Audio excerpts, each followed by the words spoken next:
Hello, good evening, everyone. All of you, can you hear me? And my voice is clear?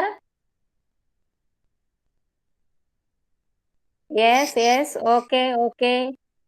Okay, everyone can hear me. Okay, then I will start. Okay, very nice.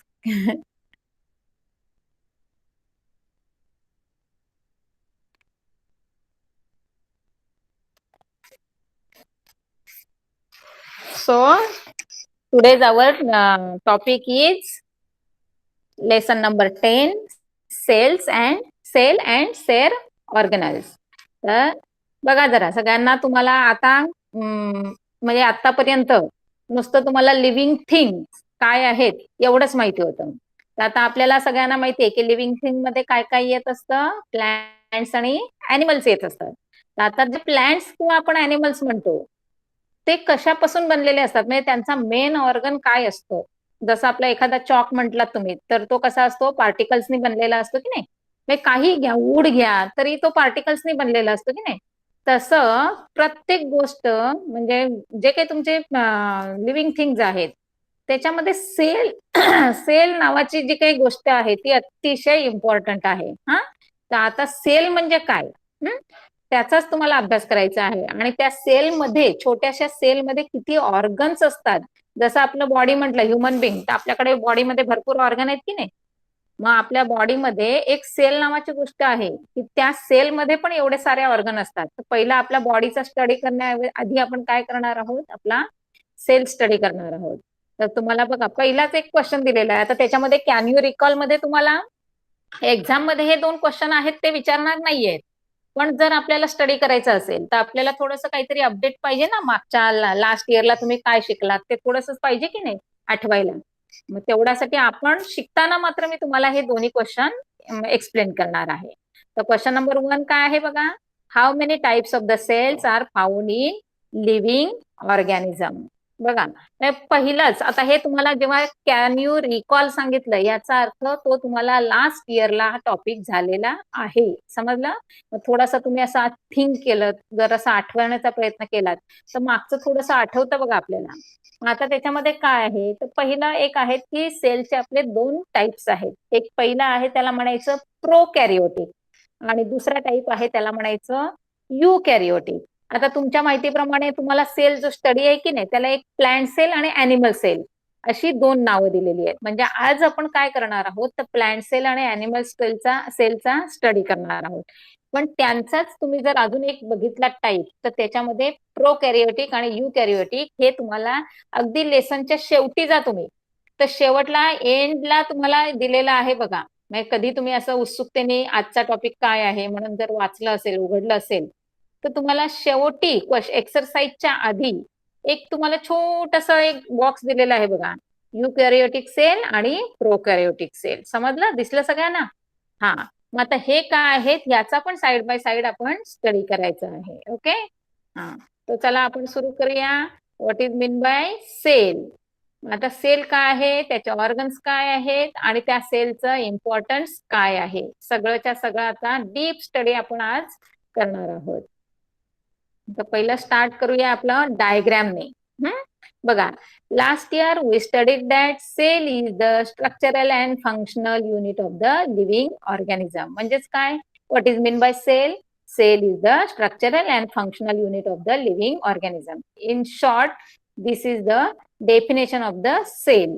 राहील लक्षात सगळ्यांच्या, marking करून घ्या किंवा लक्षात ठेवा. Cell is the structural and functional unit of the living organism. आता living organism मध्ये मोस्ट ऑफ दी प्लांट्स आणि अॅनिमलचा स्टडी आपण करतो. त्यामुळे आज आपण काय जो स्टडी करणार आहोत, जे आपण 2 सेल अभ्यास करणार आहोत ते असणार आहेत आपले, एक प्लांट सेल आणि दुसरा अॅनिमल सेल. बघा पुढे, स्ट्रक्चर ऑफ द सेल. आता तुम्हाला डायग्राम दिलेली आहे आणि डायग्राम मध्ये तुम्हाला नावं द्यायची आहेत स्वतः. तर तुम्हाला काय काय जेवढं म्हणजे आठवतं तेवढं एक किंवा तुम्हाला काय समजत असेल, काय येत असेल, तर तेवढा तुमचं तुम्ही इमॅजिन करायचंय की हे नाव काय असेल. आणि मी तुम्हाला आता डीपली त्याचं सगळं एक्सप्लेनेशन देते. की पहिला बघा तुमचा एक आपला जे लेफ्ट हँड साइडला आपली प्लांट सेल आहे, त्या प्लांट सेल मध्ये तुम्हाला एक रेडिश फर्स्ट तुमचा लेफ्ट साइडचा जो बॉक्स दिसतोय आणि रेडिश पार्ट तुम्हाला आतमध्ये दाखवलेला आहे, तर तो रेडिश पार्ट म्हणजे तुमचा आहे मायटोकॉन्ड्रिया. तुम्हाला जर लक्षात ठेवायचं असेल, तुमच्या समोर जर तुमचं टेक्स्टबुक जर ओपन असेल, तर तुम्ही तिथे तुमच्या बुकमध्ये लिहू पण शकता. फर्स्ट काय आहे, मी आता तुमच्या डायग्राम म्हणजे जसं आहे ना बॉक्स तुमचे टॉप टू बॉटम, तसंच मी तुम्हाला नावं देणार आहे. तर तुम्हाला हवं तर तुमच्या बुकमध्ये ते लिहून घ्या. पहिल्या बॉक्समध्ये लिहायचं आहे मायटोकॉन्ड्रिया. त्याच्या लेफ्ट साइडलाच खालच्या बॉक्समध्ये त्याला लिहायचंय एकतर प्लाझ्मा मेम्ब्रेन म्हणा, किंवा त्याला दुसरं नाव द्यायचं आहे सेल मेम्ब्रेन. क्लिअर सगळ्यांना? प्रत्येकाने लिहायचं आहे, कारण आपण जे काही आता लिहिणार आहात ना तुम्ही, त्याचा सगळ्याचा स्टडी करणार आहोत आणि मग मी एक्सप्लेन करता करता पुन्हा वर येणार आहे तुम्हाला डायग्राम कडे घेऊन. मग तेव्हा तुम्हाला एक्झॅक्ट कोणत्या लोकेशनला आपलं हे पार्ट आहे हे तुम्हाला समजेल तिथे. आता थर्ड तुमचा जो बॉक्स आहे बघा, त्या थर्ड बॉक्सचा आउटर लेअर आहे, त्यामुळे त्याला नाव दिलेलं आहे सेल वॉल. क्लिअर सगळ्यांना? हा, त्याच्यानंतर बघा आता तो सेंटरचा जो पार्ट आहे तुमचा, त्या सेंटरच्या पार्टला नाव दिलेलं आहे न्यूक्लियस. हा, त्याच्यानंतर खाली या, त्या सगळा जो ग्रीनिश पार्ट आहे त्याला नाव दिलेलं आहे सायटोप्लाझम. लिहित असाल तर व्यवस्थित स्पेलिंग वगैरे सगळं क्लिअर लिहा. सायटोप्लाझम नंतर जे काही तुमचं असं लांब लांब पाईपलाईन सारखं दाखवलेलं आहे बघा, त्याला नाव आहे गॉल्जी बॉडीज. झालं? लेफ्ट साइड क्लिअर झाली. आता प्लांट सेल मध्येच आपण राईट साइडला येऊया आणि राईट साइड मधनं आपण आता बॉटमचं नाव घेऊया. तर बॉटमला तुमचा जो पहिला मोठा पार्टिकल म्हणजे जो आकार दाखवलाय की नाही, हा, तर त्याला नाव द्यायचं आहे व्हॅक्युओल्स. व्हॅक्युओल्स. आणि दुसरं आहे त्याला नाव द्यायचं आहे क्लोरोफास्ट. म्हणजे पुन्हा एक येलो कलरचा बॉक्स तुम्हाला दिसतोय, त्याला नाव द्यायचं क्लोरोफास्ट. आणि हे पुन्हा जे वरचं आहे त्याला एक असं प्लास्टिड्स असं एक नाव आहे. आणि आता आपण जाऊया ऍनिमल सेलकडे. तर ऍनिमल सेल आणि प्लांट सेल यांच्यामध्ये आपण जर कंपॅरिझन केलं तर तुम्हाला आता सगळे पार्ट्स मिळणार आहेत एक्सेप्ट सेल वॉल. का? तर प्लांट सेल मध्ये तुम्हाला असे काळी बॉर्डर ग्रीन बॉर्डर दाखवली बघा, ऍनिमल सेल मध्ये ती बॉर्डर तुम्हाला दिसत नाही. याचा अर्थ ऍनिमल सेल मध्ये तुमचं सेल वॉल नावाचा पार्ट नसतो, कारण त्याची गरजच लागत नाहीये. समजलं? मग आता स्टार्ट करते बघा पुन्हा. ऍनिमल सेलला तुमचा लेफ्ट साइडचा टॉपचा जो बॉक्स आहे ना, त्याच्यात नाव लिहायचं आहे व्हॅक्युअल, जे छोटे छोटे आहेत. आता मग अशी प्लांट सेल मध्ये मी खूप मोठा दाखवला होता बघा, आता ऍनिमल सेल मध्ये मात्र तो छोटासा आहे, त्यामुळे त्याचं नाव काय आहे व्हॅक्युअल. त्याच्यानंतर दुसरं आहे ज्याला ऍक्च्युली जो ऑरेंज कलरचा पार्ट आहे त्याला लायझोझोम असं नाव आहे, पण त्याने बॉक्स तिथे दिलेला नाही बघा. तुम्हाला हवं असेल तर लायझोझोम असं वर्ड तिथे तुम्ही डायग्राम मध्ये लिहायचं आहे. त्यानंतर आपण ऍनिमल सेलच्या राईट साइडला येऊया आणि टॉपचं काय असणार आहे मायटोकॉन्ड्रिया. त्याच्यानंतर त्याच्या खाली न्यूक्लियस. आता त्या न्यूक्लियस मध्ये त्यांनी दोन पार्ट दाखवलेत बघा. तर तो छोटा पार्ट असतो की नाही त्याला म्हणायचं न्यूक्लिओलस, आणि जो मोठा गोल आहे त्याला म्हणायचं न्यूक्लियस. त्याच्यानंतरचा आहे आउटर साइड किंवा बॉर्डर दाखवलेली आहे त्याला म्हणायचं ऑफकोर्स सेल मेम्ब्रेन, कारण cell wall is absent in animal cell. आणि पुन्हा खाली छोटेसे गोल गोल बुडबुड्यासारखे दाखवलेत बघा, त्यांना नाव द्यायचं आहे रायबोझोम्स. क्लिअर झालं सगळ्यांना? हा, आता हे सगळे जे काही ऑर्गन्स आहेत या सगळ्यांना आपण काय करणार आहोत, वन बाय वन असं डीप स्टडी करणार आहोत. फुल्ली एक्सप्लेनेशन सगळं दिलेलं आहे. तत्पूर्वी तुम्हाला एक चार्ट दिलाय बघा. We must study each and every part of the cell to understand the process occurring within the cell. म्हणजेच सेल मध्ये ऍक्च्युली हे ऑर्गन्स आहेत हे काय करतात, त्यांचं प्रत्येकाचं असं खास एक स्पेसिफिक कॅरेक्टर आहे, त्यांचं एक स्वतःचं एक स्पेसिफिक फंक्शन आहे. मग ते कसं काय फंक्शन त्यांचं करत असतात ते समजण्यासाठी आपला हा स्टडी असणार आहे. तर आता तुम्हाला कंपॅरिझन करायला येतं. Distinguish between animal cell and plant cell किंवा compare animal cell and plant cell. तर तुम्हाला लक्षात काय ठेवायचंय बघा, काय दिलेत तुम्हाला, सगळे जे आता आपण जे डायग्राम मध्ये मी दाखवले की नाही तुम्हाला पार्ट, तेवढे सगळे पार्ट्सची नावं तुम्हाला दिलेली आहेत.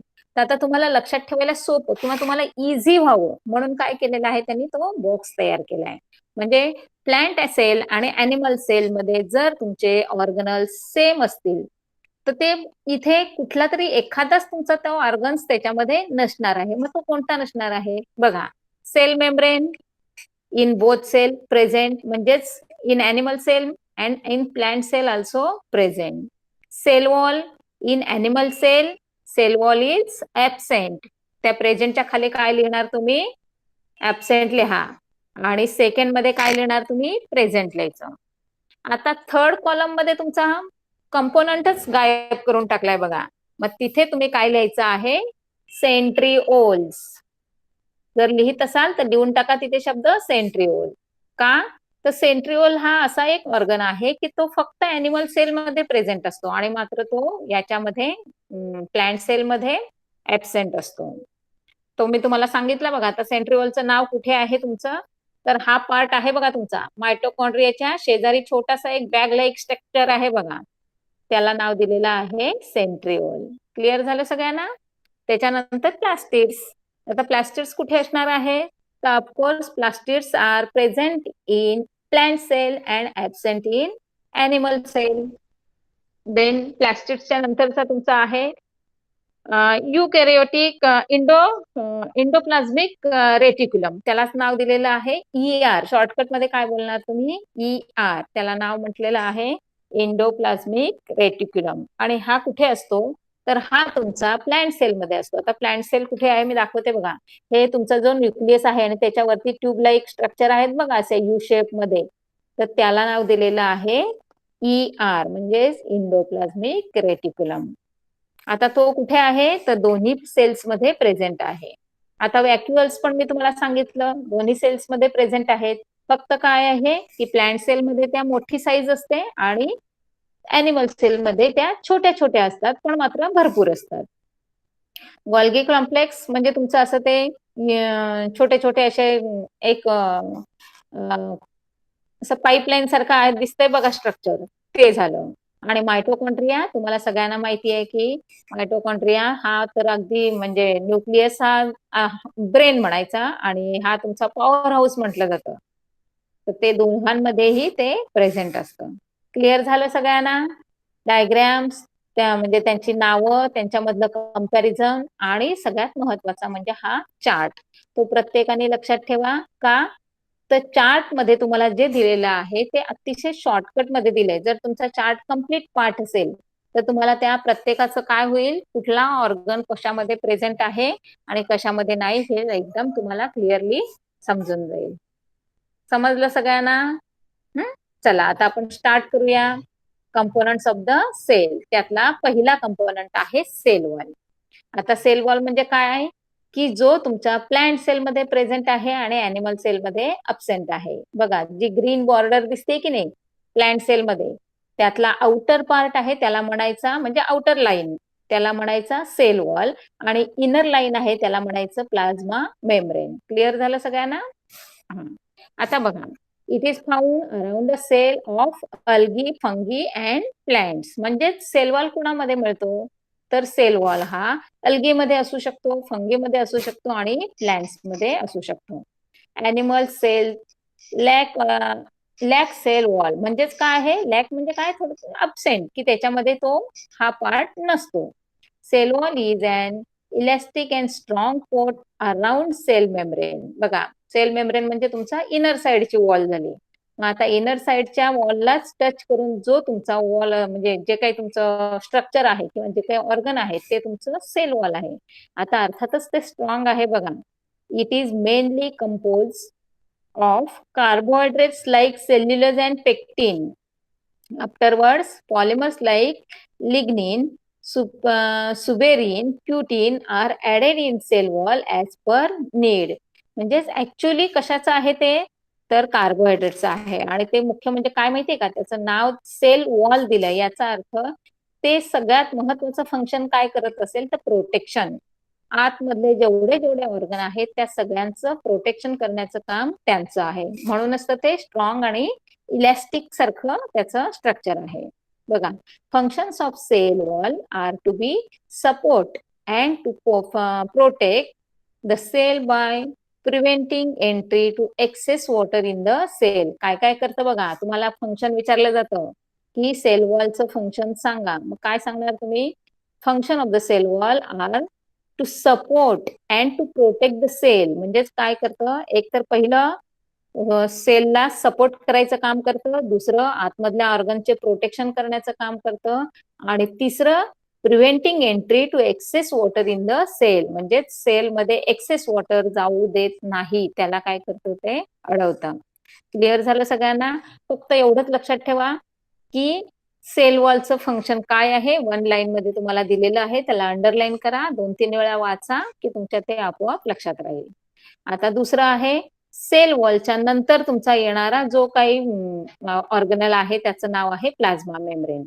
आता प्लाझ्मा मेम्ब्रेन तुमचा दोन्ही सेल मध्ये प्रेझेंट आहे. बघा, जो तुमचा प्लांट सेल आहे त्याच्या ग्रीन, डार्क ग्रीन जी बॉर्डर आहे त्याच्या इनर साइड आहे, त्याला आपण काय म्हणूया? Plasma membrane. आणि तुमचा अॅनिमल सेल आहे त्याच्यामध्ये जी काही आउटर लाईन दिसते ना तुमची, आउटलाईन ज्याला म्हणतो आपण, ती लाईन म्हणजे तुमचं काय असणार आहे? Plasma membrane. क्लिअर झालं सगळ्यांना? इट इज अ थीन, बघा, fragile and elastic covering that separates the cell components from outer environment.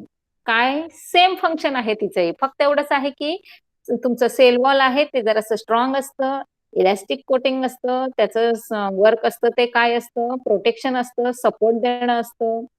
पण प्लाझ्मा मेम्ब्रेन मात्र थीन असतं आणि त्याचं कव्हरिंग आहे ते थोडंसं काय असतं, असं नाजूकसं आहे. म्हणजे थोडक्यात ते आतल्या साईडला आहे, त्यामुळे त्याच्यावर असं फार मोठा लोड नाहीये. आता त्याचं स्ट्रक्चर कसं असतं ते एका मायक्रोस्कोप खाली जर तुम्हाला फक्त सेल मधला प्लाझ्मा मेम्ब्रेनच दाखवायचं असेल तर त्या प्लाझ्मा मेम्ब्रेनचं स्ट्रक्चर तुम्हाला असं दिसतं बघा. म्हणजे त्याच्या आतमध्ये जशा आपल्या बॉडीमध्ये वेन्स वगैरे असतात की नाही, सेम त्याच्या आतमध्ये पण तुम्हाला असं स्ट्रक्चर दिसत असतं. Structure of plasma membrane, protein molecules are embedded in 2 layers of the phospholipids. बघितलं कसं आहे की ते ऍक्च्युअली कशाचं बनलेलं आहे तर प्रोटीनचं. म्हणजेच प्रोटीन मोलिक्युल काय केलेले आहेत? एम्बेडेड केलेले आहेत. आणि ते कशापासून केलेलं आहे तर फॉस्फोलिपिड्स नावाचा एक जो पदार्थ आहे त्याच्यामध्ये तो काय केलेला आहे? डिवाइड झालेला आहे. Plasma membrane is said to be a selectively permeable membrane as it allows some substance to enter the cell while prevents other substance. बघा, प्लाझ्मा मेम्ब्रेनचं मेन फंक्शन काय आहे? आता अगदी साधं सिंपल मी तुम्हाला उदाहरण देते बघा, की सेल वॉल म्हणजे काय तर तुमच्या घराची भिंत म्हणा, की जी तुमच्या घराला आकार देते, तुमच्या घराला सपोर्ट करते, म्हणजे मजबूतपणा होते. शिवाय आतल्या सगळ्याचं प्रोटेक्शन करण्यापासून ती म्हणजे प्रोटेक्शन करण्याचं काम ती करत असते. मग आता तुमचं एक सांगते बघा, दरवाजा असतो तुमच्या घराला. दरवाजाचं फंक्शन काय असतं? तुम्हाला एंट्री तर हवी असते, पण आपण सगळ्यांना एंट्री देतो का आपल्या घरामध्ये? ठराविक लोकांनाच देतो की नाही? हा, एक्झॅक्टली. इथे पण तुमचं जे सेल मेम्ब्रेन आहे, ज्याला आपण प्लाझ्मा मेम्ब्रेन म्हणून ओळखतो, ते काय करतं की जे गरजेच्या गोष्टी आहेत त्यांनाच आतमध्ये एंट्री देत असतं आणि बाकीच्यांना ते एंट्री देत नाही. While prevents other substances. म्हणजेच काय करतं ते, जे गरजेचं आहे, जे उपयोगाचं आहे तेच फक्त आत घेतं, बाकीच्याला ते आत एंट्री देत नाही. क्लिअर सगळ्यांना? Due to this property, useful molecules of the water, salt and oxygen enter the cell and CO2 exits the cell. Clear झालं सगळ्यांना? म्हणजे आपलं जे काही ब्रिदिंग सिस्टीम चालू असते की नाही, मग सेम प्लांट्स मध्ये पण तशीच असते आणि ते ईच अँड एव्हरी सेल मध्ये पण तेच तुमचं फंक्शन चालू असतं. मग आता ज्या फंक्शनची म्हणजे सेलची रिक्वायरमेंट काय असते तर सेलला तुम्हाला वॉटर लागत असतं, मिनरल्स लागत असतात, ऑक्सिजन लागत असतो. मग आता ह्या सगळ्या गरजेच्या गोष्टी आहेत, त्यामुळे काय करतंय प्लाझ्मा मेम्ब्रेन सगळ्यांना काय करतं, ह्या सगळ्या वस्तूंना एंट्री देतं आणि मग त्याच वेळी CO2 त्यांच्याकडनं रिलीज होत असतो. त्या CO2 ला ते काय करत असतात, बाहेर सोडण्याचं काम करत असतात. क्लिअर सगळ्यांना? If any changes occurs outside the cell the cellular environment does not change due to the plasma membrane. बघा दुसरं काय सांगितलं त्यांनी की इनकेस काही चेंजेस झाले आउटर सेलमध्ये, तर हा जो सेल्युलर एन्व्हायरमेंट काय करत असतो, आपलं जे काही चेंज आहे ते मेंटेन ठेवण्याचा प्रयत्न करत असतो. दिस कंडिशन इज कॉल्ड ॲज होमोऑस्टॅसिस. आणि ही जी प्रिव्हेन्शन करण्याची जी काही त्याची क्रिया आहे त्याला काय नाव दिलेलं आहे, होम ऑस्टॅसिस. नाव जरासं लक्षात ठेवा. तुम्हाला डायग्राम वगैरे काही विचारलं जाणार नाहीये, तुम्हाला फक्त प्रत्येक तुमचा सेल ऑर्गनेल आणि त्याचं फंक्शन तर तेवढं तुम्ही लक्षात ठेवायचं आहे. तर याच्यामध्ये तुम्हाला हे 2 छोटे छोटे मेन पॅरेग्राफ आहेत ते तुमच्यासाठी इम्पॉर्टंट आहे. आता त्याच्यानंतरचा आपला थर्ड पार्ट काय आहे, ह्याचा how do the substance travel in the cell, म्हणजेच प्लाझ्मा मेम्ब्रेनचं जर तुम्ही स्ट्रक्चर, आता त्याचं फंक्शन काय आहे, काहींना आतमध्ये घेणं आणि काहींना बाहेर सोडणं. मग ही प्रक्रिया त्याची कशी चालते, मग त्याचं इंटरनल स्ट्रक्चर कसं असेल, तर मग आता तुम्हाला इथे डायग्राम मध्ये त्याने दाखवलंय बघा, structure of the plasma membrane. आणि मस्त अशी कलरफुल डायग्राम दाखवली आहे. आता बघा त्याच्यामध्ये कशा प्रोटीन येत असतं, लिपिड बायलेयर्स असतात, कार्बोहायड्रेटची चेन कशी असते, आणि ह्या सगळ्या गोष्टी त्या आपल्या सेल्ससाठी गरजेच्या असतात. त्यामुळे ऑफकोर्स काय करतायत, त्यांना सगळ्यांना एंट्री मिळते बघा तिथे, समजतंय. आणि जेव्हा हे सगळं घेतलं जातं तेव्हा त्यांच्यामध्ये थोडीफार कुठेतरी रिॲक्शन होते आणि CO2 फॉर्म होतो, आणि दुसऱ्या एका साइडने ते CO2 काय करत असतो, तो रिलीज करत असतो. आता ही जी प्रोसेस चालते ही 2 टाईपनी चालते बघा. Activities that consume cellular energy. First one is endocytosis, the gulp food and other substance from outer environment. काय करत असतो तो, म्हणजे थोडक्यात सांगायचं काय, की जेव्हा जेव्हा त्यांच्याकडे काय फूड मटेरियल येतं तेव्हा ते काय करत असतात, त्याला कॅच करत असतात. गल्प केलं म्हणजे त्याला थोडंसं गिळत असतात. आणि एक्झोसायटोसिस म्हणजे काय आहे, टू एक्सक्रीट वेस्ट मटेरियल. आणि त्याच वेळी जेव्हा त्यांची ही रिॲक्शन कंप्लीट होते, ग्लुकोजचं किंवा याच्या म्हणजे त्यांचं जे फूड मटेरियल आहे त्याच्यामध्ये त्यांनी काही गोष्टी ऍब्सॉर्ब केल्या जातात आणि नकळत त्यांच्याकडेही काही वेस्ट मटेरियल असतं. मग ते वेस्ट मटेरियल त्यांना सेल मधनं बाहेर फेकायचं असतं. मग त्यासाठी त्यांच्याकडे स्पेसिफिक असा कुठला ऑर्गन नसतो, तर ते काम कोण करत असतं, हे प्लाझ्मा मेम्ब्रेनच करत असतं. त्यामुळे सफिशियंट अमाऊंट मधनं काय ज्या रिक्वायर्ड मटेरियल आहे त्याला ऍब्सॉर्ब करायचं, कॅच करायचं, आणि जे वेस्ट मटेरियल आहे त्याला थ्रो आउट करायचं. हे सगळं दोन्ही कामं कोण करत असतं, प्लाझ्मा मेम्ब्रेन करत असतं. क्लिअर सगळ्यांना. पुढे बघा, process those that don't consume cellular energy. पहिला आहे डिफ्युजन आणि दुसरा आहे ऑस्मॉसिस. आता बघा तुम्हाला म्हणजे खूप असा डीप स्टडी करण्यासाठी किंवा तुम्हाला जर त्यामध्ये इंटरेस्ट असेल तर ऍक्च्युली तुम्ही आता पहिलाच बघा दाखवली तुम्हाला ऑस्मॉसिस इन प्लांट सेल, म्हणजे डायग्राम दाखवली आहे बघा. तर ऍक्च्युली तुम्हाला पहिली जी डायग्राम आहे की नाही तुमची बघा सेल, ह्या तर हीच डायग्राम तुम्हाला काय केलंय त्याने, ती अख्खीच्या अख्खी एक सेल उचलली आहे आणि मायक्रोस्कोप खाली अशी तुम्हाला दाखवली आहे.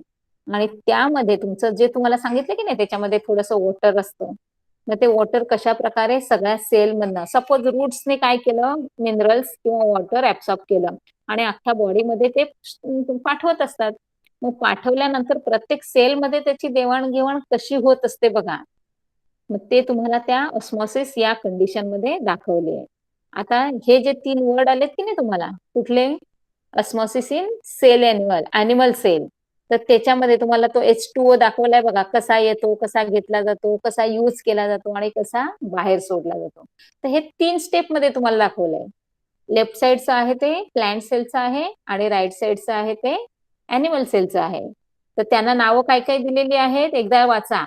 हायपरटोनिक, दुसरं आयसोटोनिक आणि तिसरं आहे हायपोटोनिक. आणि ह्या प्रत्येक वर्डचं मिनिंग काय आहे ते तुम्हाला इथे दिलेलं आहे बघा. पहिलं आहे isotonic. What is mean by isotonic solution? medium outside and inside the cell has same proportion of water. म्हणजेच त्यांना काय सांगायचं आहे की तुमच्या ॲनिमल किंवा प्लांट सेल असू द्या, त्याच्यामध्ये सेलमध्ये तुमच्या सेलच्या आतमध्ये आणि सेलच्या बाहेर जी काही वॉटर लेवल आहे की नाही तिचं प्रपोर्शन इक्वल असणार आहे. सेम प्रपोर्शन म्हणजे इक्वल. समजलं सगळ्यांना? Water does not go in or out, आणि त्याच्यातनं मग तुमचं वॉटर कुठल्याही प्रकारे आत बाहेर करू शकत नाही, किंवा त्याच्या एंट्री म्हणजे जाणं येणं ह्या सगळ्या कंप्लीट गोष्टी बंद असतात. त्याला नाव काय दिलेलं आहे त्यांनी? Isotonic solution. लक्षात राहील सगळ्यांच्या? आयसोटोनिक सोल्युशन म्हणजे काय? Inside and outside of the cell the same proportion of water level is present. Clear सगळ्यांच्या? दुसरा वर्ड काय आहे तुमचा? हायपोटोनिक. आता हायपोटोनिकचं मिनिंग काय बघा? The cell has less water than outside medium. म्हणजेच सेलच्या आतल्या भागामध्ये वॉटर लेवल काय असते? कमी असते, आणि सेलच्या बाहेरच्या पार्ट मध्ये वॉटर लेवल ही जास्त असते. म्हणजेच त्याचा रेशो कसा असणार आहे? त्याचा रेशो अनइक्वल असणार आहे. समजतं सगळ्यांना? हायपोटेनिक म्हणजेच अनइक्वल रेशो. मग तो अनइक्वल मध्ये तुम्ही फक्त एकच लक्षात ठेवायचं आहे की cell has less water than the outside medium, so water enters the cell. This is called as endosmosis. Example काय दिलेलं आहे बघा? एक्झाम्पल दिलेलं आहे, if resins are kept in water after some time they swell and become turgid. अगदी best example तुम्हाला दिलेला आहे, आणि हा एक्सपेरिमेंट तुम्ही करू पण शकता. तुम्हाला सगळ्यांना माहिती आहे की काय केलेले असतात तुमचे रेझिन्स, म्हणजे तुमचे द्राक्ष, किंवा द्राक्ष नाही, सॉरी, मनुके. मग आता तुम्हाला माहितीये मनुके कशापासून बनवलेले आहेत? द्राक्षांपासून. मग ती प्रोसेस कशी आहे की आपण जे द्राक्ष आहेत त्यांना ड्राय करतो, सुकवतो, म्हणजे त्यातनं पाणी काढून घेतो की नाही. मग आता ते पाणी काढून घेतो म्हणजे ते कोणातलं पाणी काढून घेतो? तर त्याच्या आतमधली जी काही तुमचं सेल आहे की नाही, त्यातलं पाणी तुमचं वेपरायझेशन होत असतं.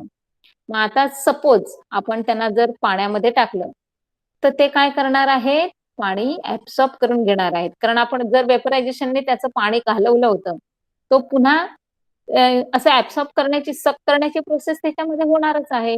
त्यामुळे काय होतंय? रेझिन्स जर तुम्ही पाण्यामध्ये टाकले तर थोड्या वेळाने बघितलं तर त्याने पाणी सगळं ऍब्सॉर्ब केलेलं असतं, आणि मग त्या काय होतं? पुन्हा तो टर्गीड किंवा असा मोठा तयार होतो. क्लिअर सगळ्यांना? पुढे बघा, हायपरटॉनिक सोल्युशन. आता हायपो आणि हायपर असे दोन वर्ड आहेत, वाचताना खूप क्लिअर वाचायचं आहे. आता बघा, the cell has more water than the outside medium. काय सांगितलं? की सेलमध्ये पाण्याचं प्रमाण जास्त असतो. कुणाच्या? तर आउटसाइडची मीडियम आहे त्याच्यापेक्षा. So water comes out of the cell. आता त्याचं एक खूप छान एक्झाम्पल तुम्हाला दिलंय बघा. If fruit pieces are kept in thick saturated sugar solution. अगदी साधं सोपं आहे की तुम्ही कुठलंही फळ कापा आणि त्याच्यावर तुम्ही साखरेचे कण टाकले तर काय होतं रे? ऑब्झर्व केलं कधी? आपोआप थोड्या वेळाने काय होतंय? ती साखर तुमची मेल्ट होते, आणि सगळं काय होतंय? ते पाणी जे असतं की नाही, म्हणजे थोडक्यात सांगायचं आहे, ती साखर काय करते? त्या फळामधलं सगळं पाणी असतं ते ऍब्सॉर्ब करते, आणि मग ते कुठे जाणार तुमचं? ते आपोआप तुमच्या प्लेटमध्ये खाली साठतं बघा. काय सांगितलं? If fruit pieces are kept in thick saturated sugar solution, the water from fruit pieces enter to the sugar solution. समजलं? सगळं जे पाणी आहे ते शुगर सोल्युशनने खेचून घेतलेलं असतं. So the fruit pieces shrink after the while. अर्थात पाणी काढून घेतल्यावर काय होणार? जसं द्राक्षांचे मनुका तयार झाले की नाही, तसं फ्रुट्स मधलं पण पाणी काढून घेतलं की ते काय होणार आहे? श्रिंक होणार आहे. If plant cells or animal cell is kept in hypertonic solution, water comes out by the cell by the process of exosmosis, and there is the contraction of cytoplasm. This process is called as plasmolysis. समजलं सगळ्यांना? Isotonic म्हणजे काय? की दोन्ही inner साइडला outside साइडला equal proportion असतं. Hypotonic म्हणजे काय? की तुमच्या बाहेरच्या साईडला तुमचं पाणी असतं आणि आतल्या साईडचं किंवा इनर सेलचं पाणी कमी असतं. आणि हायपरटोनिक मध्ये काय सांगितलं? की तुमच्या फळाच्या आतमध्ये खूप पाणी असतं आणि मात्र त्याच्या बाहेरच्या साईडला लेस क्वांटिटी मध्ये असतं. क्लिअर सगळ्यांना? पुढे बघा, सायटोप्लाझम. आता सायटोप्लाझम काय आहे? तर मी तुम्हाला सांगितलं होतं की जो ग्रीनिश पार्ट आहे की नाही तुमच्या डायग्राम मध्ये बघा, तो ग्रीनिश पार्ट म्हणजे तुमचा सायटोप्लाझम आहे, जो अगदी डार्क ग्रीनच्या आतमध्ये सगळा दिसतोय की नाही, तर त्याचं नाव आहे सायटोप्लाझम. आता सायटोप्लाझम असतं म्हणूनच तुमच्या सगळ्या ज्या प्लांट्स आहेत की नाही ते तुमचे ग्रीन दिसत असतात. समजताय? पुढे बघा. Have you seen the fully turgid rectangular cell of onion fillings? आता तुम्ही 8th स्टँडर्डची मुलं आहात. जर तुम्हाला प्रयोगशाळेमध्ये घेऊन गेले असतील म्हणजे तुमच्या याच्यामध्ये लॅबमध्ये आणि जर तुम्हाला अगदी आपली ही जी ओनियन फिलिंगची स्लाइड असते की नाही ती रेडीमेड स्लाइड असते आणि तुम्हाला ती कधीतरी अशी बघायला देत असतात तर तुम्हाला असं स्ट्रक्चर दिसतं बघा. जर तुम्ही मायक्रोस्कोप खाली बघितलं तर तुम्हाला हे स्ट्रक्चर दिसतं. तर आता मी तुम्हाला एक डायग्राम वरती 2 दाखवल्या. सेम त्यांचं स्ट्रक्चर असंच दिसतं ना तुम्हाला. म्हणजे थोडक्यात काय आपल्या डायग्राम राऊंड रेक्टँगल शेप मध्ये दाखवले आहेत आणि इथे दिसताना चित्र तुम्हाला तसंच दिसतं. त्याच्यामध्ये पण तुम्हाला असे ते आउटर लाईन इनर लाईन दिसतात बघा. म्हणजे सेल वॉल दिसतंय, सेल मेम्ब्रेन दिसतोय, सायटोप्लाझम दिसतंय, व्हॅक्युअल दाखवलेला आहे आणि त्याच्यानंतर न्यूक्लियस दाखवलेला आहे. म्हणजे थोडक्यात काय आहे की इथे सेलचा ग्रुप आहे. मग तो कुणापासून घेतलाय तर ओनियन पिलिंग म्हणजे काय समजलं तुम्हाला? ओनियन पिलिंग म्हणजे तुमचा जो काही कांदा असतो की नाही त्याच्या आतमध्ये जो एक छोटासा ट्रान्सपरंट एक लेअर असतो बघा. कधीतरी आपण त्याला काढतो आणि तुम्ही कधीतरी बघितलं पण असणार आहे. तर ते मायक्रोस्कोप खाली बघितलं की तुम्हाला असं स्ट्रक्चर दिसतंय. क्लिअर सगळ्यांना? बघा पुढे. Cytoplasm is the fluid between plasma membrane and the nucleus. काय आहे बघा जरा. सायटोप्लाझम कुठे मिळालं त्यांना? काय आहे तर तुमचं जे आउटर लेअर होती ते प्लाझ्मा मेम्ब्रेन आणि तुमचा जो न्यूक्लियस आहे त्यांच्या मधला जो काही पार्ट आहे तुमचा म्हणजे थोडक्यात सांगायचे ते लिक्विडी पार्ट आहे जो तो म्हणजे तुमचं cytoplasm. It is a moving sticky substance. Many cell organs are suspended in cytoplasm. Cytoplasm is the medium for the cellular chemical reaction. medium म्हणजे काय की ते एक माध्यम आहे की त्याच्यामुळे त्यांच्यामध्ये इंटरनल रिएक्शन होत असते आणि मग ते पुढे इकडे ट्रान्सफर करण्याची किंवा CO2 ऑक्सिजन सेल पर्यंत पोहोचवण्याची जी काही प्रोसेस आहे ती याच्या थ्रू होत असते. The part of the cytoplasm other than organelles is the cytosol. Cytosol stores vital substances like amino acid. आता बघा ह्याच्यामध्ये सगळ्या गोष्टी जेव्हा तुमच्या याचं फूड म्हणून ते मिनरल वॉटर किंवा बाकी ज्या गोष्टी सक केल्या जातात त्याचं कन्व्हर्शन तुमचं फूड मध्ये होतं. फूड मध्ये होतं म्हणजे काय होतं? ग्लुकोज मध्ये होत असतं. मग जेव्हा त्या गोष्टी होत असतात तेव्हा ते ग्लुकोज कुठेतरी तुम्हाला स्टोअर करावं लागतं की नाही? मग ते स्टोअर कुठे केलं जातं तर ते सायटोसेल नावाचा जो काही दिसतोय की नाही तुमचा एक ऑर्गनल त्या सायटोसेल मध्ये ते ठेवलं जातं किंवा स्टोअर केलं जातं. आता त्याच्यामध्ये काय काय स्टोअर केलं जातं बघा. काय दिलंय त्यांनी? अमायनो ऍसिड, ग्लुकोज आणि vitamins. In animal cells, cytoplasm is more granular and dense, while the plant cells it is thin and mostly pushed to the periphery due to the larger central vacuoles. आता central वॅक्युअल काय कुठे आहे ते पहिलं लक्षात आणून घ्या की प्लांट सेल मध्ये ते खूप मोठं असतं सेंट्रल वॅक्युअल बघा ते सेंटरला आहे आणि अॅनिमल सेल मध्ये मात्र ते फार छोटे छोटे डॉट डॉट आहेत बघा 2 वरती दाखवलेले व्हाईट. हा म्हणजेच ज्याची रिक्वायरमेंट जास्त. आता प्लांट सेलमध्ये त्याची गरज आहे त्यामुळे प्लांट सेलमध्ये तो मोठा आहे. अॅनिमल सेलमध्ये त्याची विशेष अशी गरज लागत नाहीये म्हणून ते छोटे छोटे असतात पण मात्र ते दोन्ही सेलमध्ये व्हॅक्युअल्स प्रेझेंट असतात हे लक्षात ठेवा. त्याच्यानंतर आहे cell organelles. The cell organelle is the specialised sub unit having specific function within the cell. They are organs of the cell. Each organelle has its own lipoprotein membrane except nucleus and cytoplasm. All the other organelles can be seen only in the electron microscope. आता हा आपण जो काही study करतोय की नाही तर हा स्टडी आपण केवळ ही डायग्राम आहे. या डायग्रामला जर आपण म्हणजे थोडक्यात सांगायचं हे ओनियन पील आहे त्याला जर आपण घेतलं आणि जर मायक्रोस्कोप खाली बघितलं तर आणि तरच ते आपल्याला दिसणार आहे. तुम्ही नुसतं हातावर घेऊन बघितलं तर तुम्हाला त्याच्यातनं काहीही दिसणार नाही. म्हणजेच काय आहे तर हे खूप असे लहान आहेत की ज्यांना बघायला आपल्याला मायक्रोस्कोपचा उपयोग करावा लागतो आणि मग हा तुम्हाला दाखवलेला आहे तो इलेक्ट्रॉन मायक्रोस्कोप आहे की जो तुम्हाला छोट्या वस्तू आहेत त्या मोठ्या करून दाखवतो आणि मग तुम्ही त्याच्यातनं तुमचे जे ऑर्गनल्स आहेत, सेल ऑर्गनल्स, ते आयडेंटिफाय करू शकता. क्लिअर सगळ्यांना? मग कधीतरी तुमचे टीचर्स दाखवतील तेव्हा तुम्ही हे सगळं जे काही शिकलात की नाही ते एकदा त्या डायग्राम मध्ये ऑब्झर्व करण्याचा प्रयत्न करायचा आहे.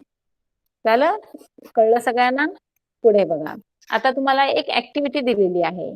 तर ऍक्टिव्हिटी म्हणजे काय असतो? तर ऍक्टिव्हिटी म्हणजे तुमचा एक एक्सपेरिमेंट असतो. तर त्या ऍक्टिव्हिटी मध्ये तुम्हाला काय सांगितलंय बघा.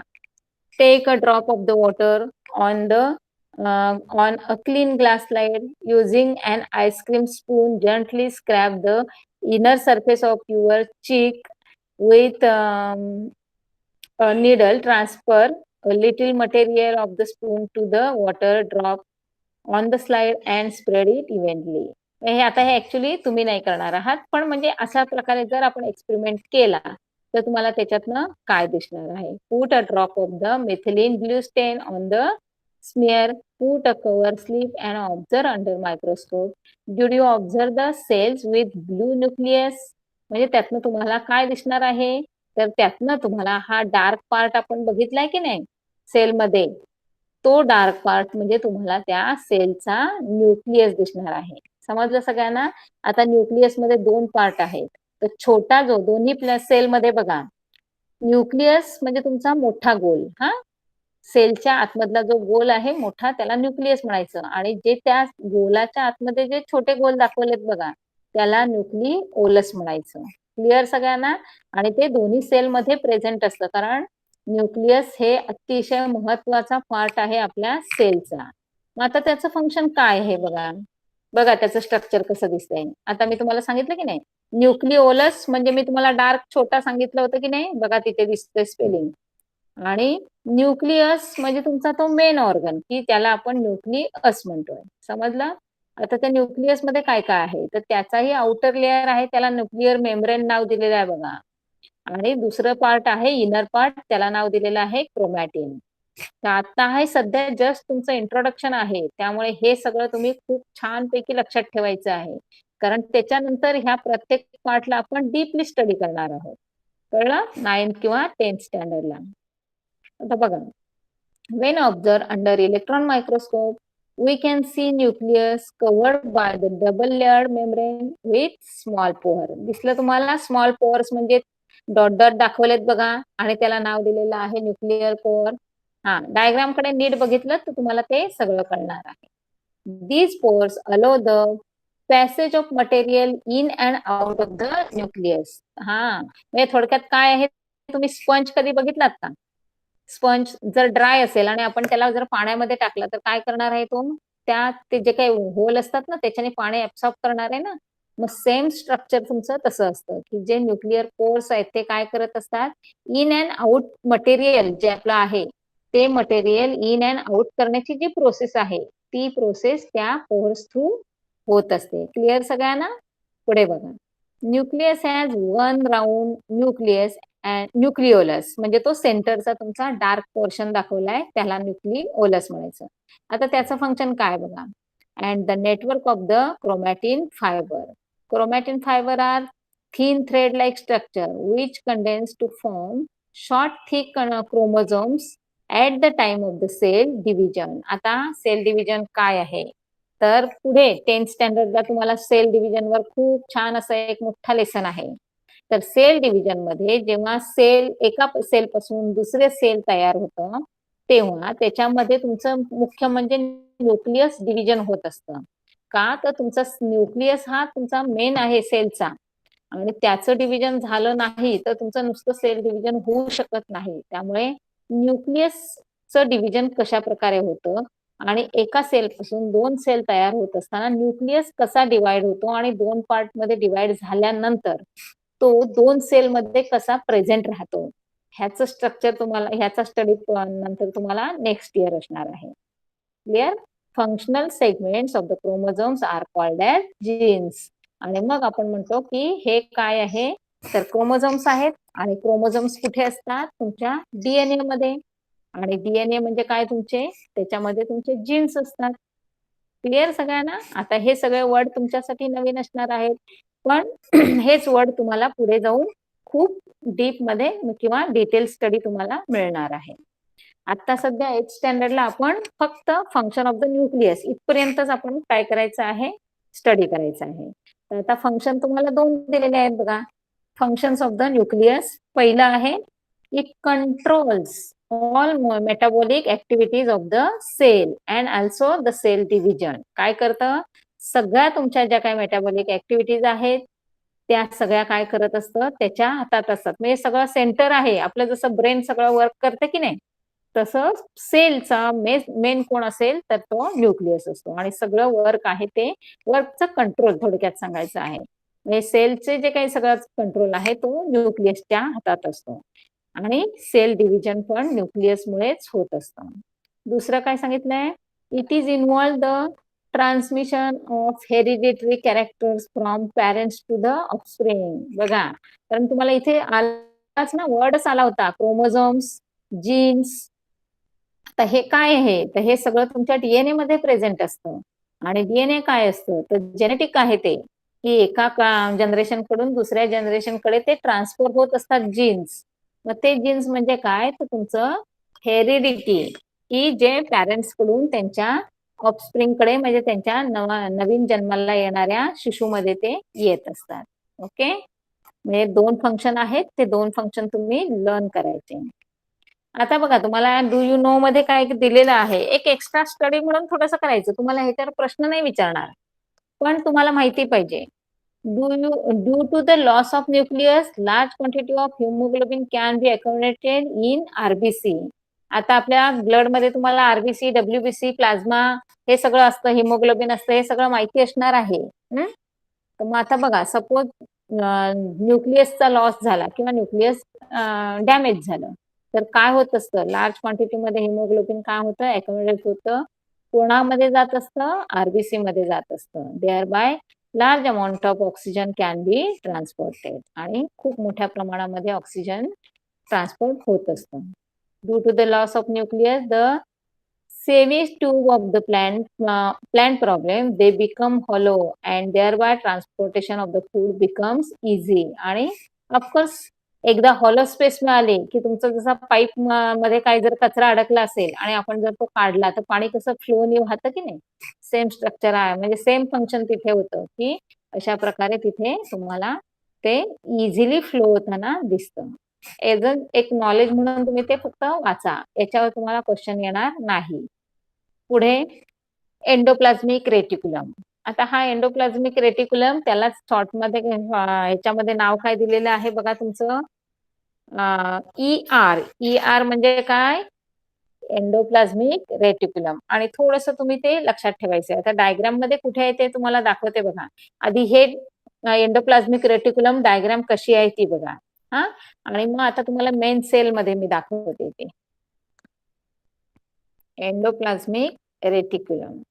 म्हणजे तुम्हाला आपल्याला दिसताना स्ट्रक्चर कसं दिसतं बघा, हे जे तुम्हाला दिसतं की नाही न्यूक्लियसच्या वर प्लांट सेल मध्ये, त्याला म्हणायचं एंडोप्लाझ्मिक रेटिक्युलम. आणि तुमचं इथे पण तुम्हाला एनिमल सेल मध्ये दिसतंय, न्यूक्लियसच्या साईडला बघा ब्ल्यू लाईन्स दिसत आहेत, त्यांना काय म्हणणार आहात तुम्ही, एंडोप्लाझ्मिक न्यूक्लियस. आता बघा ते आहेत कुठे, दोन्ही सेल मध्ये जर तुम्ही ऑब्झर्व केलं तर तुम्हाला त्या न्यूक्लियसच्या आसपास दिसत आहेत बघा, प्लांट सेल मध्ये पण आणि अॅनिमल सेल मध्ये पण. समजलं सगळ्यांना? म्हणजेच आता त्यांचं फंक्शन किती इम्पॉर्टंट असणार आहे ते आपण बघूया. एंडोप्लाझ्मिक रेटिक्युलम आता दिसताना तुम्हाला ते असे पाईपलाईन दिसली, ऍक्च्युली त्याचं स्ट्रक्चर कसं आहे बघा. सेंटरला डायग्राम मध्ये बघितलं तर न्यूक्लियस आहे, आणि न्यूक्लियसच्या बाजूला काय दाखवलेले आहे, जे तुम्हाला जे काही असं लांब लांब असं ट्युब्युलर शेप दाखवला की नाही, त्यालाच नाव काय दिलेलं आहे, रायबोझोम. समजलं सगळ्यांना? काय आहे, जे ट्युब्युलर शेप आहे तो त्याचा आहे रायबोझोम. आता रायबोझोम मध्ये काय काय आहे बघा. The organelle which conducts various substances inside the cell is called endoplasmic reticulum. किती छान तुम्हाला असं म्हणजे दाखवलंय की एंडोप्लाझ्मिक रेटिक्युलम कशाला म्हणायचं. The organelle which conduct various substances inside the cell is called endoplasmic reticulum. That means ER. It has the net-like structure consisting of interconnected miniature tubes and sheets filled with the fluid. म्हणजेच ते कशा असणार आहेत, fluid म्हणजे काय? तर ते एक लिक्विड असणार आहे. म्हणजे ते लिक्विड कुठलं असणार आहे? तर ऑफकोर्स फूड मटेरियल असणार आहे. समजतंय?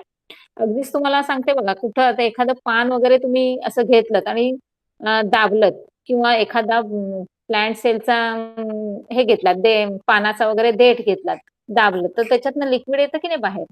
म्हणजे सगळ्या सेल्स काय आहेत, एकतर त्या अशा कुठल्यातरी फ्लुइडी म्हणजे सबस्टन्सनी त्या भरलेल्या असतात. समजतंय? मग ते कुठे भरलेलं असणार आहे, कुठे साठवलेलं असणार आहे, तर ते या एंडोप्लाझ्मिक रेटिक्युलममध्ये असतं. Endoplasmic reticulum is connected to the nucleus from inner side to plasma membrane from outer side. बघा कुठे कनेक्टेड असणार आहे, तर ते न्यूक्लियस कुठे असतं? सेंटरला असतं आणि सेंटरला न्यूक्लियसला कनेक्टेड असतं आणि जाऊन कोणाला ते जॉईन झालेलं असतं? प्लाझ्मा मेम्ब्रेनला, जो सेल वॉलच्या आतले साईड असतो. समजलं? म्हणजे पूर्ण सगळं अख्खं बॉडी सेल जो काय आहे, तो कशाचा असतो तुमचा? Endoplasmic reticulum. म्हणजेच थोडक्यात सांगायचंय, म्हणूनच तर तो आपल्याला डायग्राम मध्ये न्यूक्लियसच्या जवळ जवळ दाखवलाय बघा. क्लिअर सगळ्यांना झालं? पुढे बघा. ER has ribosome granules on its outer surface. Of course त्याच्या बाहेरच्या साईडला काय आहे?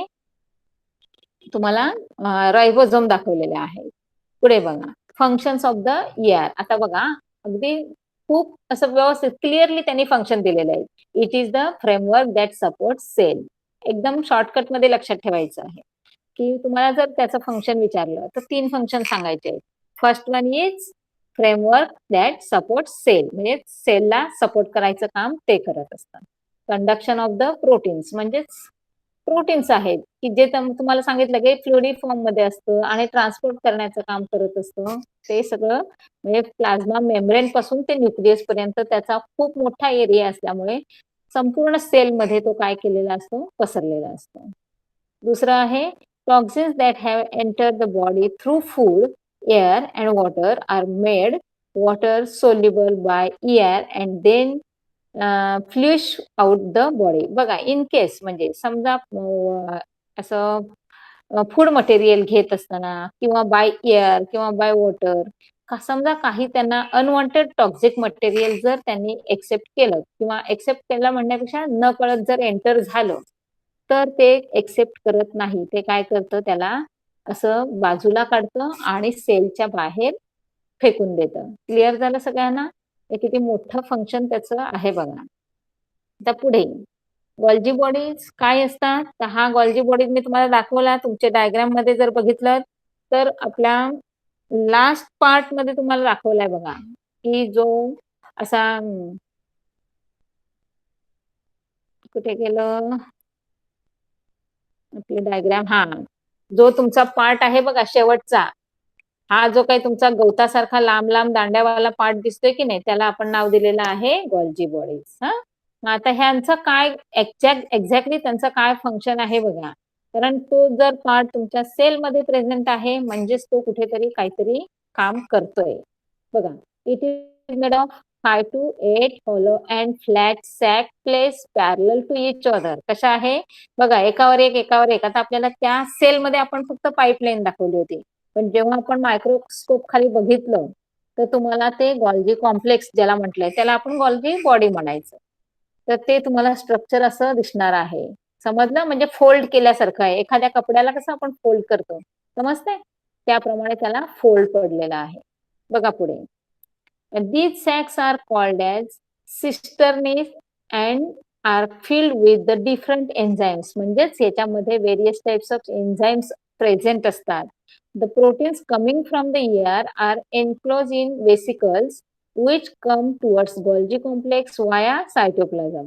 आता एक मीडिया लागतो काहीतरी ट्रान्सफर करायला. तसं सायटोप्लाझम हा एक त्यांचा मीडिया झाला, की त्याच्या थ्रू काय होत असतं? ते ट्रान्सफर होत असतं. म्हणजे ते एंडोप्लाझ्मिक रेटिक्युलम थ्रू येणार, नंतर ते सायटोप्लाझम मध्ये मिक्स होणार, सायटोप्लाझम थ्रू ते गॉल्जी कॉम्प्लेक्स पर्यंत येणार आणि गॉल्जी कॉम्प्लेक्स त्याला पुढे नंतर पास करणार. They fuse with the formation of face of the Golgi membranes and empty their contents in the cisternal. म्हणजेच थोडक्यात आता तुम्हाला डायग्राम मध्ये दिसेल बघा, ते काय आहे?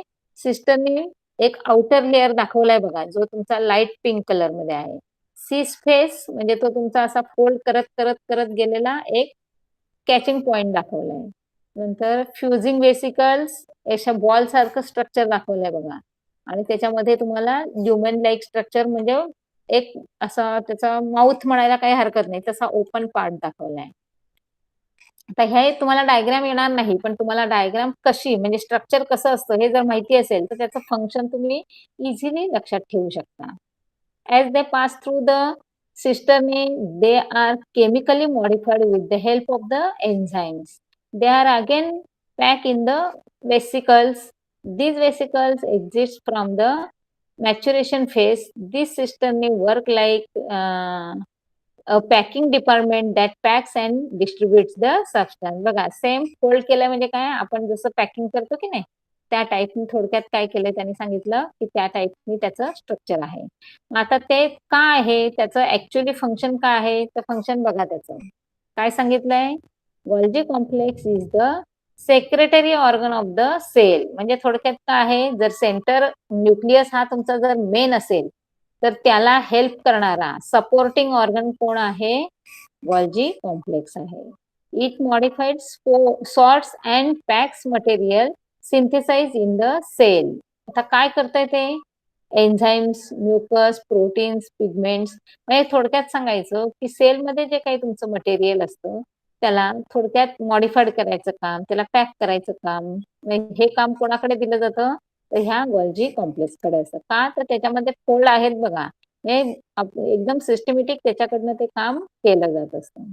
And dispatches them to various targets like plasma membrane and lysosome. म्हणजेच प्लाझ्मा मेम्ब्रेनचं फंक्शन तुम्हाला मी आताच सांगितलं की काय करतो जे गरजेचं आहे नीडफुल आहे त्याला एंट्री देतो आणि जे अनवॉन्टेड आहे त्याला काय करतो तो एक्झिस्ट करतो. याच मध्ये जे मॉडिफाईड करून जे मटेरियल त्यांना युजफुल आहे ते काय करणार आहेत ते एंटर करून घेणार आहेत आणि नको असणार आहे ते प्लाझ्मा मेम्ब्रेन कडे ट्रान्सफर करतो आणि मग प्लाझ्मा मेम्ब्रेन पुढे काय करतो आउट ऑफ द सेल त्याला काय करत असतो एक्झिस्ट करत असतो. क्लिअर सगळ्यांना. पुढे बघा. It produces व्हॅक्युअल्स and secretary vesicles. आता एक पहिलं व्हॅक्युअल्सचं पहिलं फंक्शन काय आहे तर व्हॅक्युअल्स म्हणजे एक बॅग असते अशी खूप मोठीच्या मोठी बॅग आहे की ज्याच्यामध्ये नको असणाऱ्या सगळ्या गोष्टी आहेत त्या टाकून दिल्या जातात. म्हणजे थोडक्यात डस्टबिन बॅग म्हणतो ना आपण त्या टाईपचं असतं. आणि मग त्याच्यातनं नंतर मात्र ते पुढे आउट ऑफ द सेल फेकलं जातं. पण कलेक्ट तर करावं लागतं की नाही. मग कलेक्ट करून जसं आपण दिवसभराचा कचरा कलेक्ट करून ठेवतो की नाही तसं त्यांचं दिवसभराचं सगळं जे काय आहे ते व्हॅक्युअल्स मध्ये कलेक्ट केलं जातं आणि नंतर मग ते एकदा बाहेर टाकलं जात असतं. It helps in the formation of cell wall plasma membrane and lysosome. बघा कुठे कुठे मदत करत असतं म्हणजे किती महत्वाचं ते आहे ते बघा. आता याच्यामध्ये पण तुम्हाला कोणी हे सगळं कोणाच्या थ्रू आपण स्टडी करतोय किंवा ह्याला कोणाचा तरी बेस असणं गरजेचं आहे.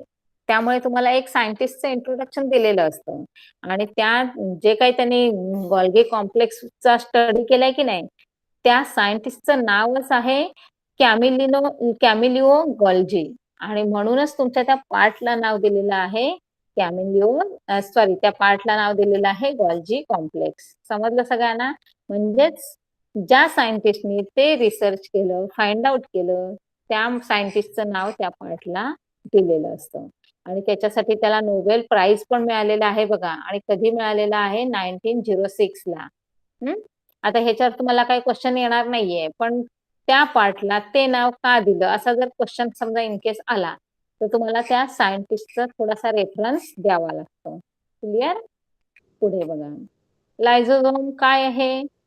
Due to the various metabolic activities in the cell organic waste is generated lysosome digest and waste. बघा लायझोझोम काय करतोय तर सगळं समजा आपली जी काय आपण जसं फूड घेत असतो आणि आपली कशी डायजेशनची प्रोसिजर असते सेम सेलमध्ये पण सेम असतात. जरी छोटं असलं तरी त्याच्याकडे एवढे ऑर्गन्स आहेत आणि each and every organ has specific function. मग त्यामुळे काय करत असतं त्यांच्यामध्ये या सगळ्या प्रोसेसमध्ये एक थोड्या प्रमाणामध्ये का होईना पण त्याच्यामध्ये वेस्ट मटेरियल तयार होत असतं आणि ते वेस्ट मटेरियल मग काय केलं जातं या लायझोझोम मध्ये टाकलं जातं आणि ते लायझोझोम काय करतं पुढे डायजेस्ट करतं आणि पुढे पास आउट करतं. Lysosomes are simple single membrane bound sacs. म्हणजे कसं असणार आहे त्याचं स्ट्रक्चर, तर एका बॅग सारखं असतं. म्हणजे तुमची डस्टबिन बॅग कशी ट्रान्सपरंट असते की नाही एकदम अशी पातळ थिन लेअर मेम्ब्रेन, तसं तिचं आहे बघा. एन्झाईम कॉम्प्लेक्स कुठे आहे, सिंगल मेम्ब्रेन आहे आणि ती आतून सगळं काय करत असते, कॅच करत असते. Lysosomes are simple, single membrane bound sac filled with the digestive enzymes. आणि सगळेच्या सगळे डायजेस्टिव्ह एन्झाईम त्या सॅक मध्ये असणार आहे. आता त्याचे फंक्शन काय आहेत बघा. Human system, it destroys viruses and bacteria that attack to the cell. म्हणजे सेलचं प्रोटेक्शन करायचं. आता सेल वॉल काय करतो, बाहेरच्या गोष्टींचं प्रोटेक्शन करतो, पण न कळत समजा फूड मटेरियल, वॉटर किंवा एअर थ्रू काही जर व्हायरसेस आतमध्ये आले असतील तर ते काय करत असतात, त्याला डिस्ट्रॉय करायचं, त्याच्यावर अटॅक करायचं काम हे तुमचं लायझोझोम करत असतं. म्हणजे त्याचं ते मेन फंक्शन झालं. सेकंड काय सांगितलं त्यांनी, demolition squared. It is destroy one and cellular organelles and organic debris. म्हणजे ऑटोलिसिस. ते काय करतं, सगळं ऑटोमॅटिक करत असतं. एखादा जो टाकाऊ पदार्थ आहे तो आपोआप त्याच्याकडे टाकला जातो, कॅच केला जातो आणि त्याचं एक enzymes, various types of enzymes जे असतात त्याच्या थ्रू त्याचं डायजेशन केलं जात असतं.